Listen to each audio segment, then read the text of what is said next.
such an opportunity to deliver my speech. আমাদের honourable member Shrimati Swapna Majumdar ওনার কর্তৃক private members রেজুলেশনে পর্যটনের উপর সবাই একে একে আলোচনা রেখেছেন, তার উপরে আমি কিছু বলতে চাই। আমারও ঠিক tourism is my interesting subject. আমি বেকার থাকতে এবং 9 বছর চাকরি থাকতে আমি প্রত্যেক বছরই কিন্তু রাজ্যের বাইরে যেতাম শুধুমাত্র ঘুরবার জন্যে। তো সেই হিসেবে ট্যুরিজমের উপরে শুধু আমরা পার্ক খুলি, এরপরে কতগুলি চিলড্রেন পার্ক, কতগুলি পিকনিক স্পট আমরা সরকারকে খুলতে দেখি, কিন্তু সেইগুলিকে মেনটেনেন্স করে কনসিস্টেন্টলি করা যাচ্ছে এমন আমি দেখছি না। কারণ আমার একটা এক্সাম্পল আছে, সেটি হচ্ছে যেমন মুঙ্গিয়াকামি ইকো পার্ক, সেটা অনেক বছর ধরে পড়ে আছে, অথচ খোলা হয়েছে ঠিক। এরপরে এখন যেহেতু আমি আমার অম্পিনগর কেন্দ্রটাকে আমি রিপ্রেজেন্ট করছি, তাই আমি বলতে চাই, অম্পি নগর কেন্দ্র বা কেন্দ্র ভিত্তিক বা ব্লক ভিত্তিক যদি কোনো একটা চিলড্রেন পার্কের মতো ছোট করে একটা পার্ক যদি খোলা হয় প্রত্যেক ব্লকে অথবা প্রত্যেক বিধানসভায় যদি খোলা হয় তাহলে খুবই ভালো হবে। কারণ আমরা আগরতলায় আগে পড়াশোনা করতে সন্ধ্যাবেলায় চিলড্রেন পার্কে আমরা যেতাম, মনটাকে একটু রিফ্রেশ করতে যাই। তো প্রতিটি ব্লকে যদি হয় আপনার মাধ্যমে আমি দপ্তরের মন্ত্রীর কাছে আবেদন রাখবো, এটা যদি হয় তাহলে খুব ভালো হবে।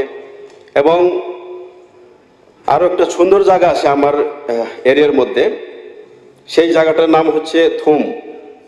ওইটা মুনতাং থেকে ঠিক অ্যারাউন্ড 15 কিলোমিটার হবে। মুনতাং পিক থেকেও আরও উপরে আছে ওইটা কিন্তু আমার বর্ডারেই পড়ে। এবং আমাদের কৃষ্ণপুর, যেমন আমাদের মাননীয় মন্ত্রী আমাদের বিকাশবাবুর পাটটা পড়ে ঠিক সেখানে থুম জায়গাটা খুব সুন্দর, খুব পিকটা সুন্দর। ওখান থেকে ওইদিকে আমবাসা দেখা যায়, এরপরে তৈদু তেলিয়ামরা সব কিছু দেখা যায়। এই জায়গাটা খুব সুন্দর। ওইটা আবার পরে সেই দিন আমি আলোচনায় রাখলাম ইস্ট শিলং বলে একটা মডেল ভিলেজ, ওই মডেল ভিলেজের আন্ডারেই ওটা পড়ে। ওখানে জনবসতি খুবই কম, কিন্তু ওখানে লোকেরা পায়ে হেঁটেই তৈদু বাজার করতো। অ্যারাউন্ড না হলে 25 কিলোমিটার হবে, তারা পায়ে হেঁটেই বাজার করতো। কিন্তু এখন ট্যুরিজমের প্রস্তাব রাখতে গিয়ে রাস্তাঘাটের প্রশ্নই উঠে এলো, সেখানে রাস্তার ব্যবস্থা নেই।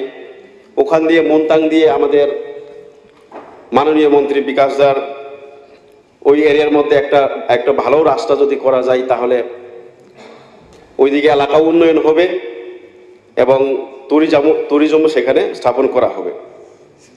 আরেকটা কথা হচ্ছে, আরেকটা বড়মুড়া দিয়া বা হাতাই কোতর দিয়ে দুপটে একটা তাংপাইয়ে একটা পাড়া আছে, খুব সুন্দর পাড়া, ওখানে ওয়াটারফল আছে। সেখানেও কিন্তু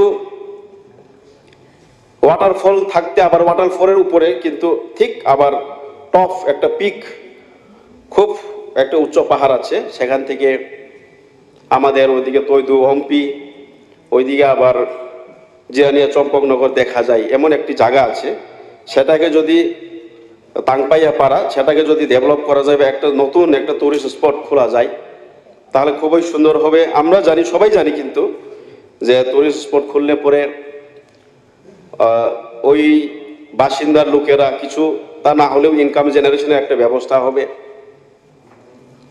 তাদের কোনো ইনকামের সোর্সই নেই, তো ট্যুরিজমের মাধ্যমে কিছু যদি ইনকাম জেনারেশনের একটা ব্যবস্থা করা যায় তাহলে খুব ভালো হবে। সেটাই মাননীয় মন্ত্রীর কাছে আপনার মাধ্যমে একটা প্রস্তাব রাখতে চাই। Thank you so much.